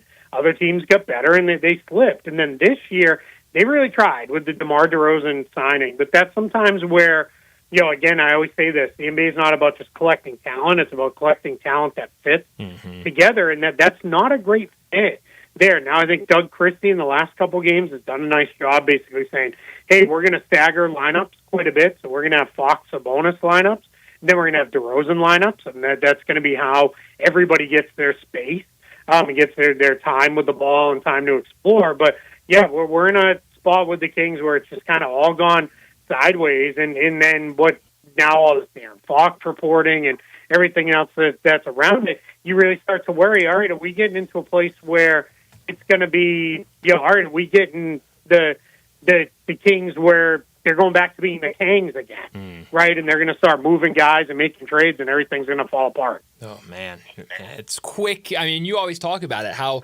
fast that door can shut, and oh man, it is scary to think about. We might be having those conversations with Sacramento. You mentioned it earlier, but that Jaden Ivey injury last night was really hard to watch. They had to bring out a stretcher to take him off the court, and Jaden Ivey, who's been playing really well this year, it felt like he was kind of starting to take that next step in his NBA career on a team that, you know, Detroit has played really well this year. 3 games under 500 right now. They're 6-4 in their last 10 games. What does that injury mean for this Detroit team, and what have you seen from this team? Because playing much better than that, really bad start to the season last year when we were talking about the worst start of a season for a team ever.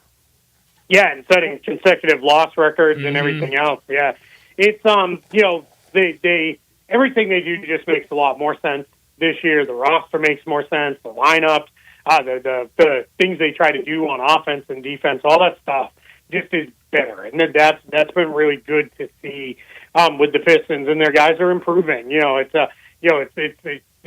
sounds so snarky and awful to put it this way, but when you play like real basketball that makes sense, it's surprising how quickly guys can improve versus whatever it's been there the last couple of seasons. But yeah, the Ivy injury, a killer for them. He starts next to Cade Cunningham, but a lot of his value comes in as well as he's also Cunningham's kind of primary backup. So when Ivy's usually one of the earlier subs out, I think Cunningham, when he goes to the bench later in the first quarter, into the second quarter, and they move into Jaden Ivey coming in, they don't really miss a beat. They just keep plugging along. So they're going to have to replace it. They'll do what they can internally first. It'll be Malik Beasley will play more. You'll probably see Osar Thompson and Ron Holland get a bump in minutes. Marcus Sasser will play quite a bit more as the backup ball handler, and then. But they've got $14 million in cap space. They're going to be a team to keep an eye on. Maybe making a trade here down the line to try to kind of let's do something to do this, because when you look at the Eastern Conference, the teams that are in front of them, they're probably not going to catch many of those teams. The teams that are behind them, the only one you're really worried about is Philadelphia. Everybody else is kind of in a spot where they're not trying so hard to catch the Pistons. So the Pistons have a real chance here to give themselves a shot at having a nice season, and it's a nice step forward season. So I think they're going to do what they can to bolster that roster a little bit. Yeah, no, they are they've been a fun team to watch this year with the improvements they're making. Well, Keith, as always, thanks so much for joining us, and we'll talk to you again next week. I appreciate it. Thanks so much for having me. Thanks, Keith. Keith Smith joining us from Spot Track and the Front Office Show to talk the NBA and a ton of stuff going on in the NBA right now. But yeah, that Jaden Ivey injury last night was really hard to watch. I'm just seeing this now over on The Athletic. Jaden Ivey had successful leg surgery earlier this morning to repair a broken fibula in his left leg, and he will be reevaluated in 4 weeks, the team announced on Thursday. If you missed it, the injury last night against the Orlando Magic, rebound goes long, he's going for it. I think it was, who was it on defense or for the Magic that was also going in for, I think it was Cole Anthony that might have been also going for that long rebound. And they just kind of collided. Cole Anthony kind of fell into his leg, and it just snapped. And so they had to come out, bring a stretcher out. I believe they put it in an air cast when they got out there, and then covered it with a towel and got him off the court, and then had surgery earlier this morning. So hopefully he is doing a lot better, and hopefully he's not out for a super long time, but it definitely feels like it's going to be a while before we see Jaden Ivey back out on the basketball court. Grizzlies, they'll be back in action tomorrow night, a couple of days off for them, and they'll get back to it. But again, we've talked about it. These injuries have definitely been, or are going to be an issue, but they did pick up a big win Tuesday night, 117-112 over the Phoenix Suns. We haven't been able to talk about this game since we were out last night, but I think a game when you go in, I don't know what the line closed at, but I know Phoenix was about a 4.5-point favorite Tuesday afternoon when I was looking at it, and they were not at, they were pretty close to full go, the Phoenix Suns were. Nurkic didn't play for them, but you had Bradley Beal, Devin Booker, Kevin Durant all play. Bradley Beal only played 12 minutes, but you got a good game from Kevin Durant. You got a pretty good game from Devin Booker. But the Grizzlies came out and it was Jaren Jackson Jr. game, and I've just loved what I've seen from Jaren Jackson Jr. this season. I mean, this jump that he is making, I think Keith is right. Last year when Jaren was really the only guy that was staying healthy for them, they put a lot on his plate and said, look, we want you to take on all of this. We want you to be that guy. And then I think he's now a lot more comfortable in that role this year. The other night against Phoenix, 38 points, 12 rebounds, 4 assists, 2 steals, and a block. He did have 5 turnovers, but when you're that productive, I'll live with 5 turnovers. Desmond Bane also had 31 points, 7 assists, 5 rebounds in that game, and you got 17 points off the bench from Luke Kennard. So a super solid game for the Grizzlies in a tough road environment in Phoenix.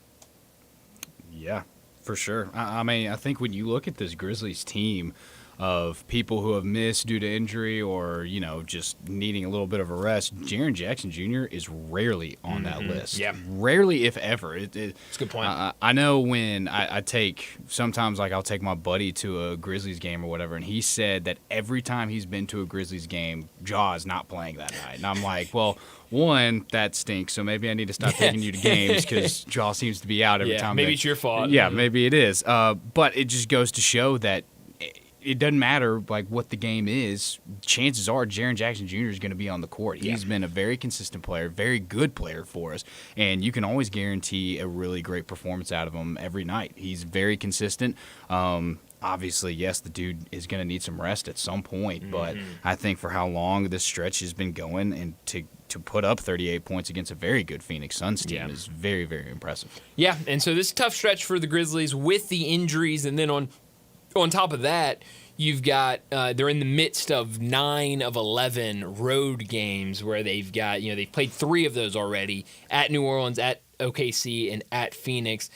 Friday and Saturday, they'll have a back-to-back. Friday night on the road at Sacramento, then Saturday on the road against Golden State. They'll return home for 2 games against Dallas and Houston, and then they'll hit the road again at Minnesota, at Houston, and then back-to-back games on the road at San Antonio. So it's going to be a tough stretch with all of these road games, but Friday night on the road against Sacramento, with everything Keith was talking about, how kind of the mess that is the Kings right now, I think a good opportunity for the Grizzlies to go and get a win before a big road game against Golden State. Well, before we get to this break, we're getting close to the dinner hour, and I know being in Memphis, when it's dinner time, you think of barbecue, and you can get the world-famous Memphis-style barbecue any night at the Commissary. With locations in Germantown and Collierville, stop in for lunch or dinner or get it to go. Start your meal with an appetizer like the cheese plate, chicken wings, or my favorite, the barbecue nachos. For more than 40 years, the Commissary has been a staple in this area, and the main reason is because of the quality of food they serve. My go-to, it's got to be the ribs, but it's hard to resist that barbecue pork shoulder. Get it chopped or pulled, get it by the plate or by the pound. It also comes in handy with the sandwich pack. Feed the whole group with a 6-pack, 8-pack, even a 12-pack. And don't forget about the dessert like the delicious banana pudding, brownie, or the lemon icebox pie. Check out the entire menu and catering options online at commissarybbq.com. Whether it's a watch party for your favorite team or a tailgate, let the Commissary cater your next event. Give them a call at 901-754-5540 and make any event perfect. Stop in today at either location. In Germantown, open daily till 8 p.m. and in Collierville, open till 9 p.m. for that world-famous Memphis-style barbecue at the Commissary. Well, both teams have kicked field goals in the Sugar Bowl. 3-3 tie. I believe Notre Dame still has the ball. Maybe they've given it back to Georgia, but definitely a defensive game. Will keep you updated. But let's get to a break, and when we come back, we'll talk more about the Tigers and their game tonight against FAU. That's next on Sports Time. Start your day with Sports 56 Mornings with Greg Gaston and Eli Savoy. Weekday mornings from 7 to 10, right here on Sports 56 and 98.5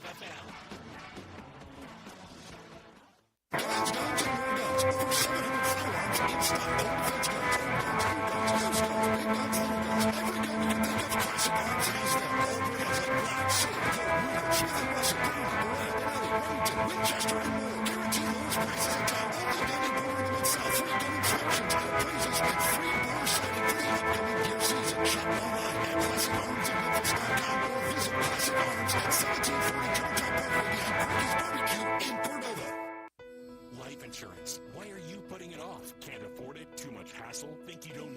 There's lots of excuses for putting off life insurance, but if you weren't there, who would pay the mortgage and other bills? With Ethos, you can be covered in 10 minutes and boom, family protected. Ethos, fast and easy online term life insurance. Up to $2 million in coverage with no medical exam. Some policies as low as $1 a day. Answer a few health questions and get your free quote at getethos.com. That's getethos.com. I'm Gary York. I'm the service director of Lexus in Memphis. Our service department wants to be more than just a place where you get your oil changed. We do glass repair, windshield replacement, recalibration of your camera and sonar systems, even wheel repair, tire replacement, all the things you would expect from a luxury automotive dealer. Please check out our website. You can schedule your appointment, check out our specials, hours of operation, or if you'd like to do it in person, please reach out to one of our associates at 912-715-5199. Good afternoon. A little bit of volume in the last few minutes. Still not too bad, actually, on all the major outbound routes. It just depends on what side of town you're on as it tries to pick up on 40 over here at Danny Thomas, headed across the Hernando de Soto Bridge. All that traffic this time of the afternoon back over into the West Memphis area. Weimer's Jewelry serving the Memphis area for over 40 years. No matter what the occasion is, go by and see them at Weimer's Jewelry on Highway 64. I'm Commander Chuck with your on-time traffic.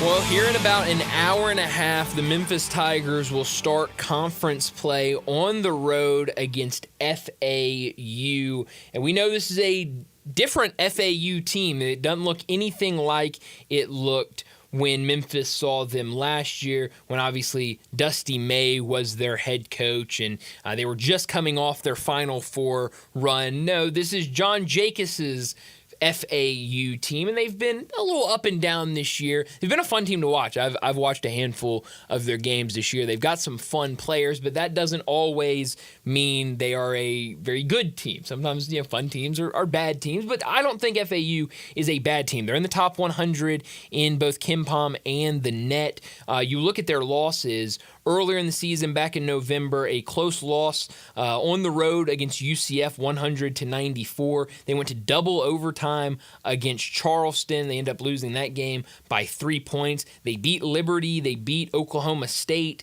And then they went on a 3-game losing stretch where they lost to Drake, who is a very good team. They lost to Seton Hall, and they lost to Florida Gulf Coast. They won 3 games after that, and then most recently an 86-69 loss against Michigan State on the road. Now they'll return home and take on the Memphis Tigers in what is both teams' first conference game of the season. When you look at this game, I think the biggest thing is going to be the three-point shooting for both of these teams. How can they shoot the ball, and how can they defend that three-point line? Jason Munz even points this out as well, saying Memphis shooting 40% from three. That's 11th in the country currently. And then on the other side, FAU is 358th in the country in three-point defense. They are allowing opponents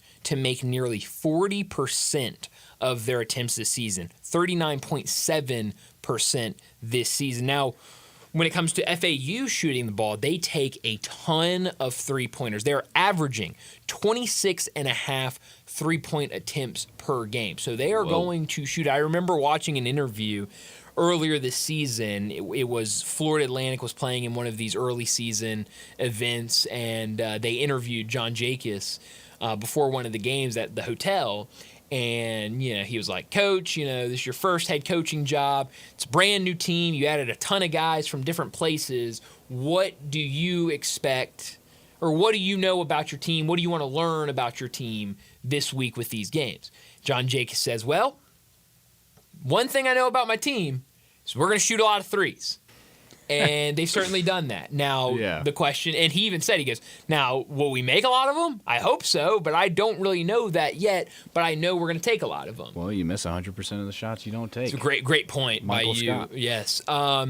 But so, I think this is a team that is going to go out there and try to take a lot of threes. And, I think the Tigers at times this year have really struggled defending the three-point line. It was a big conversation after the Arkansas State game. And even in some of these wins, it's come up as, I remember the Michigan State game. Michigan State was terrible shooting the three ball earlier in the season. I think the game before they had made 2 3-pointers in that game, and then they go out against the Tigers and found a lot of success in the first half shooting the three. So the Tigers are going to need to put a lot of pressure defensively on that three ball, because you don't want this FAU team to gain some confidence, start knocking down some threes. When you look at it, Caleb Glenn is the leading scorer for FAU right now, he's been really good. He's currently averaging 13.5 points per game. They've got 4 guys averaging 10 or more points. I mentioned this name earlier, a guy that some Memphis fans might remember. Baba Miller is a guy that is a starter for this FAU team. He's a guy that Memphis recruited pretty heavily out of high school, a guy that comes from Spain, ended up committing and playing his first couple of years at Florida State, before now transferring to Florida Atlantic, where he is currently starting. They have a big man that is a 7-foot freshman that is a guy that you have to look out for. He started all of their games this year. 7 foot, 245-pound freshman, and he's very raw, but a guy that with that size you definitely got to look out for. So I'm really interested to see what this front court play looks like for the Tigers in this game tonight. But it should be a really good game. I mentioned it, Kim Pom has them winning by 8 points. We've got to make our picks for Tiger Bankroll. We are going to play. Let me make sure I get this right, because I don't want to mess up this line. Yeah. We are going to play Memphis minus 2.5. Okay. On the road against FAU. Mentioned it earlier. It's hard to win road games in conference play, no matter who you are. Conference play is just its own animal. It's tough, and really it's more when you get deep into conference play, because you're playing Wednesday night, Saturday night, Tuesday night, Sunday. It's it becomes a sprint. It really becomes a marathon. So who would you take in this game? I am going to be leaning towards Memphis. I'm going to take Memphis, I should say. Reason being is one of the things that I think helped Memphis in their advantage over Ole Miss this past week was the fact that I remember going through Ole Miss's schedule up until that point, and they didn't really have a lot of serious competition. They had a few games. I think one of their biggest, or one of their loss, or their only loss, came from Butler, right? Are you talking about Mississippi State or Ole Miss? Ole Miss, Purdue. Purdue. Yeah. Yes, Butler should have gone with my gut. Butler was Mississippi State. That's right. Yeah, that's right. Mississippi teams. That's right. It's. Well, I would say it's all the same, but it's not. I remember looking through, and Ole Miss's really only challenge was against Purdue. They came up short against them. It just didn't seem like they had that tough schedule that Memphis has been playing. So Memphis is definitely battle-tested. They're battle-hardened. Yep. I think the biggest thing that's probably going to work against them is if Memphis overlooks FAU as their first conference opponent. Yes, they're 7-6 right now. Florida Atlantic is. They have a new coach, but this coach has been under some great leadership by Baylor and Gonzaga. Yeah. So he definitely knows the game. He's been saying, like you mentioned, they're going to take a lot of three-pointers. Well, that seems to be one of Memphis's weakest spots in their defense. Doesn't mean to say that they can't step it up. I remember reading Jason Munn's article before going up against Ole Miss, saying how Memphis has caused people to undershoot. So I think they were really high in turnovers. Ole Miss was, and they didn't meet their average that they've had to that season. And Memphis has a tendency to do that. So I think if Memphis comes out and the big three plays the way that they need to, and PJ Haggerty and Tyrese Hunter, I feel like if they come out and play solid Tiger basketball that we're used to seeing from them, they should handle them no problem. I think they just can't overlook FAU team that's had some promising moments and is definitely going to want to start out conference play on the right foot. Who wouldn't? Yeah. But yeah, give me Tiger basketball to hopefully not overlook this team and secure a nice little dub. Yeah, I love what you said about John Jacobs, because I do think this was a great hire for Florida Atlantic. This is a guy that, it's with a lot of these assistants. Not many people know much about these assistants when they get hired, and so you kind of start digging and figuring out what staffs have they been a part of, who have they learned under, and what do those programs and people that cover those teams have to say about them. And so I remember when they hired him, and this young guy from Baylor, and I started looking into him, and I'm finding these Baylor people that are saying, "Oh man, we can't believe we're losing John Jacobs. I mean, this guy was huge for us." Yeah. And I found quotes from people within the Baylor system and at Gonzaga that were like, John Jacobs was huge for our program and developing guys and different things. So I do think this is a really good hire for Florida Atlantic. Now, I like some of the pieces they put together. I don't think this is a very complete team. And I think, obviously, with any coach, you're going to have to give him time to kind of go in and get his guys. And obviously, with the way college athletics has changed, you get a little bit shorter of a leash than what you used to get to kind of build your program. So I think Florida Atlantic's a team to keep an eye on in this conference, because I don't think this is hey, they were a flash in the pan. I'm not saying I think they're going to go to the Final Four every year, but I do think they can build something to where they are a team that is a pretty good team year in and year out in conference play. I just don't think that year is this year. And so I do think the Tigers are going to get a win on the road here. So I am going to just go ahead and make my pick. I'm going to take Tigers minus the 2.5. I'm going to go $50 on this one. I think Tigers can go in there and get a road win. Now, you brought up, I think Jason Munns tweeted this out, that there is some sort of air conditioning problem. Well, winter advisories in effect. So what is going on? So apparently, if they at Florida Atlantic's arena, if they turn off the air conditioning, they can't turn it back on. Okay. So it has been running since Thanksgiving. And it's, as Jason Munns describes, it's quite chilly in there. Wow. So maybe some winter gear for basketball. Who knows? Wow. Okay. Well, that's crazy. Well, I don't know if that affects anything, but I don't know. That is definitely weird. So I'm going to take Memphis minus the 2.5 for $50. Connor's also going to take Memphis minus the 2.5 for $25. Darian is going to go on the other side. He's going to take FAU plus the 2.5, and Brett's going to do the same. He's going to take FAU plus the 2.5 for $15. Darian's going to put up $25 on today's game. So see how it plays out. I think, I'm curious because that was this morning when that line was sent out. I don't know. I know that line had moved to 3. I don't know. It's looking like 3.5 right now. Really? Yeah. Yeah. I'm seeing it right now. 3.5. Memphis minus 3.5. The total at 164. Seems a little high, but when you look at the way both of these teams defend the 3, maybe Vegas thinks that we could be in for a 3-point shootout, and it's always fun. I guess so. So we'll see what happens with the Tigers in this game tonight, and hopefully tomorrow we're talking about a 1-0 team in conference play. Halftime at the Sugar Bowl, Notre Dame up 13-3. Wow. How in the world did that happen? They kicked a field goal, got up 6-3, and then just a couple minutes ago, they I don't know how they got the ball back, but they got the ball back and ended up scoring. Missed that part. So 13-3, Notre Dame is up. This has been a weird game. It's been a slow game. Georgia came out and they forced a 4th down. Georgia ended up, they were about to force the 4th down. Notre Dame ended up getting called for a pass interference. Georgia gets another opportunity, can't get anything going. They set up for the punt. They ended up calling a running into the punter. Oh. And I don't know what happened because a lot was going on. I don't know if they tried. I don't know what happened, but I think there might have been 2 penalties, but then they still ended up punting the ball, and Notre Dame got it.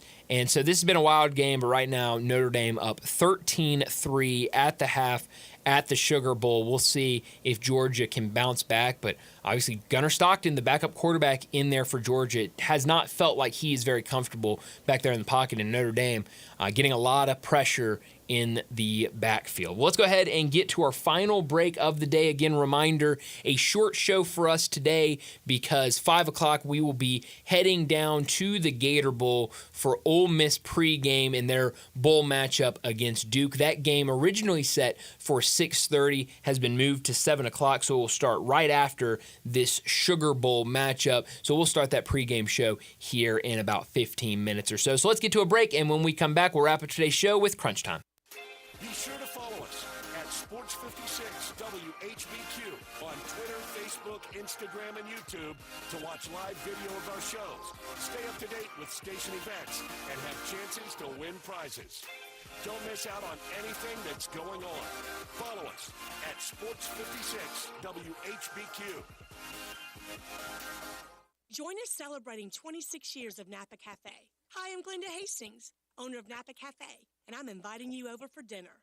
Treat yourself tonight with a delightful dinner of scrumptious combinations, fresh salads, homemade soups, or maybe start with an appetizer, like our baked Dungeness crab dip with manchego cheese, lemon, garlic, and French baguette toast. Drift into one of our fresh seafood dishes, like the caramelized sea scallops with curry beurre blanc, black forbidden rice, and Thai mango salad, or our ancho honey glazed salmon with creamy black bean puree, avocado pico de gallo, and jalapeno crema. Maybe you're looking for something cozy and comforting, like our Duroc pork chop with apple brandy demi-glaze and blue cheese bacon mashed potatoes. We have something for everyone. Napa Cafe, open Wednesday through Saturday for dinner starting at 5 o'clock. For reservations, visit our website at napacafe.com. Come join us as we celebrate 26 years of Napa Cafe. I'd sure love to see you. Tiger fans, don't miss the action when the Memphis men's basketball team welcomes North Texas to FedEx Forum Sunday, January 5th. The Tigers will tip off their American Conference home opener against the Mean Green at 4 o'clock. It's time to stand up, Memphis, and support your Tigers at FedEx Forum in a big-time matchup you do not want to miss. Memphis and North Texas at FedEx Forum Sunday, January 5th. Get your tickets now at GoTigersGo.com. Locally owned and operated for over 40 years, Automatic Gates Construction tailors custom gate solutions for all your residential, commercial, and industrial needs, including repairs, maintenance, and installation. Automatic Gates Construction specializes in designing and installing automatic gates and fencing that seamlessly blends security, functionality, and aesthetic appeal. Elevate the safety and efficiency of your property with a premium gate solution. Automatic Gates Construction at myautomaticgates.com.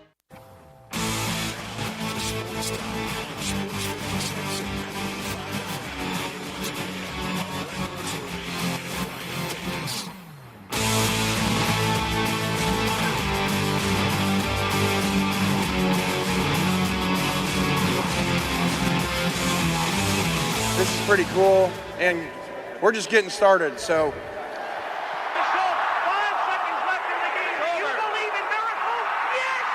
Spanning the globe. Go crazy, folks! Go crazy! This is for all the biggest crunch time. You are looking live. In your life have you seen anything like that? Goodbye! Hello, Haskins. It's obviously crunch time. Hammer, nail, coffin. This baby is over. Well, Landon, I learned a couple of things today. The first thing I learned, some breaking news just coming out. Memphis football announcing on Twitter that Seth Hennigan has officially accepted an invite to the 2025 Hula Bowl. The Hula Bowl will take place not this Saturday, but the following Saturday, January 11th in Orlando. So definitely a good opportunity for Seth Hennigan to get out there, get around scouts, and show what he can do at the quarterback position. The other thing I learned today, something really interesting took place over the last couple of days. Tyler Kolek pulled off a rare doubleheader yesterday, playing in both a NBA and a G League game on the same day. Kolek, who is a rookie with the Knicks, played for the Westchester Knicks yesterday afternoon in a G League game that took place at noon, and he posted 36 points and 11 assists in that game. And then because of injuries, the New York Knicks called him up to be on the active roster for last night's game against the Utah Jazz, game that started at 6:30 New York time.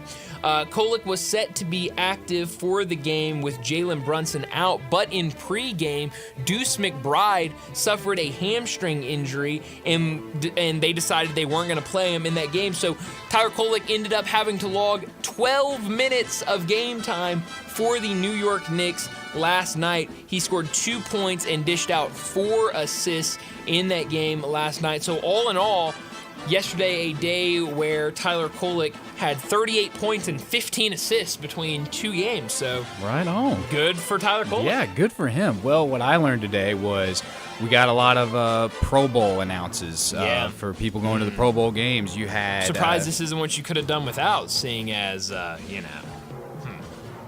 Nah, well, the Titans, they got 0. Well, I mean, look at the year they've had. Well, I don't think really anybody deserves to get in there. Debatably, maybe Nick Whisper-Kakine, but clearly when you've got, you only have so many catches. Most of those are touchdowns, but it also shows you're not being targeted a whole lot. Yeah. Anyways, that's a whole other thing. Pro Bowl rosters, 9 from the Ravens, 7 from the Lions. No Patrick Mahomes this year, and a lot of people want to argue but it's Patrick Mahomes. Like, come on, you got to put him in. Anyone who has watched the Chiefs this year knows that Patrick Mahomes has not had a Pro Bowl season this year. Doesn't negate what he's done in the previous years. Doesn't negate that he's still a good quarterback. But when you look at this year, the 3 quarterbacks that the AFC has selected, I believe it was Joe Burrow, Lamar Jackson, and Josh Allen. Those are your top 3 AFC quarterbacks right here by a landslide, I would argue as well. Those guys, very deserving. Most of them have, I would say 2 to 3 having MVP seasons right now. I think Joe Burrow is a few wins away from also being in that conversation. Lamar Jackson clearly in the race for it. Josh Allen, I would say, is the head front runner right now. The way he's playing right now, the way that he is leading his team and doing all those things, definitely a front runner. But Patrick Mahomes doesn't belong in it, and gotta be honest, I'm glad he's not. Yeah, no shade thrown towards Patrick. Still a good quarterback, but not there Pro Bowl were guys worthy. better than him Absolutely. this year at that quarterback position. Definitely doesn't take anything away from him. What I could have done without today, the UFL released all of the schedules for the teams for this upcoming season. So that means we have the home schedule for the Memphis Showboats. I don't want to speak for everybody out there. I love going to a Showboats game. It is so much fun. It's a good time. I don't know what it is, but I always have a blast at Showboat games. And even back before that, when the Express were here with the AAF, or is that what it was? I think that's what it was. USFL? No. It was the Memphis Express with the AFF that or the other league AAF or something like that. I forgot what league that was. Existed for a year. Not even a year. They folded in the seventh week. Yeah. That was fun. Being at that night game, their first game was a night game, and it was a ton of fun. And that's why I could have done without this schedule coming out, because the Memphis Showboats do not have a night game this season. They will host 5 home games this year, and all of them either morning or afternoon games. They'll start on March 30th, 2025, 11 a.m. against the Michigan Panthers. Then week 3 on April 12th, 1:30 p.m. they will face the Houston Roughnecks. Week 7 all right. on you a big Roughnecks guy? Well, so that was actually going to ask if the Roughnecks came here. I don't know. Because do they come here to play? I have no clue. I don't know. I know there was talk about maybe trying to switch that and stop that. I hope so, because one of my favorite players is on the Houston Roughnecks, and that is Cole McDonald. Okay. Cole McDonald was the quarterback at the University of Hawaii. I see. He led them in 2019 to a great Hawaii Bowl win. That was also the game where Hawaii had a huge hit on, Zach Wilson, when he was there. It was one of the biggest hits I've ever seen. Really, really good quarterback. He was actually undrafted to the Titans, then ended up going to the Cardinals, and now is a Roughneck there. But why I'm so interested in that is because I'd like to go to that game, because I just got an Adidas official Hawaii football that I would love for him to sign. I'd love to get an autograph if he gets from him. here. So that would be huge. That would be awesome. Doug Peterson's son was also a Houston Roughneck. I don't know if he still is, but he was on that team last year. He's not Cole McDonald. So that's true. But if you went to Roughneck games last year, you just see Doug Peterson like just chilling in the stands watching his son play, decked out in Houston Roughnecks game. And Fred Warner's brother was a showboat. And so Fred Warner sat like 2 rows behind us at a game. Connor's like, we're sitting there. Connor's like, that's Fred Warner a couple rows behind us. And I didn't want to like turn around and look at him. I was like, no, it's not. And this was before I knew his brother was on the team. Yeah. And so he's like, no, like turn around. That's Fred Warner. And so I turned around and I was like, oh my gosh, that's Fred Warner. And like nobody, it was very strange. Like nobody recognized him. Yeah. So he was just chilling. And like nobody was coming up to him. I was like, wow. I was like, should I go like ask for a picture or something like that? I was like, nah. I would have. It's like, let him be. Let him have his piece. But so 1:30 against Houston Roughnecks. Week 7, 2 p.m. Well, now that's another thing. You go from week 3 to week 7 without a home game. Week 7 against the St. Louis Battlehawks, 2 p.m. Week 9, 11 a.m. against the Renegades, and then Week 10, 2 p.m. against the Birmingham Stallions. Look, I want the Showboats to work here. I enjoy going to those games. I think it's a fun thing to do in the spring and for sure, to still watch some football. But man, I just wish that they could have gotten a night game, because it's fun to be out there at night. It's just sometimes hard for 11 a.m. on a spring day to just be like, oh, I'm gonna go and watch. Easy to overlook. Showboats, like So I wish they would have at least gotten one, but we'll see what they're able to do this year. Not a great year last year, but hey, bounce back. Hey, let's go. Let's go, Showboats. Let's go, Showboats. Something that I could have done without today. I feel like this has been a story for weeks now, is talking about what Aaron Rodgers is going to do next. Is he going to retire? Is he going to be with another team? And I know Aaron Rodgers frequents the Pat McAfee show every single week. And he talks about if he comes back next season, that the Jets is the most ideal spot for him to be in. And I know we've mentioned this too, to bring back up Patrick Mahomes, is Aaron Rodgers is not playing bad football right now. He's playing really good ball.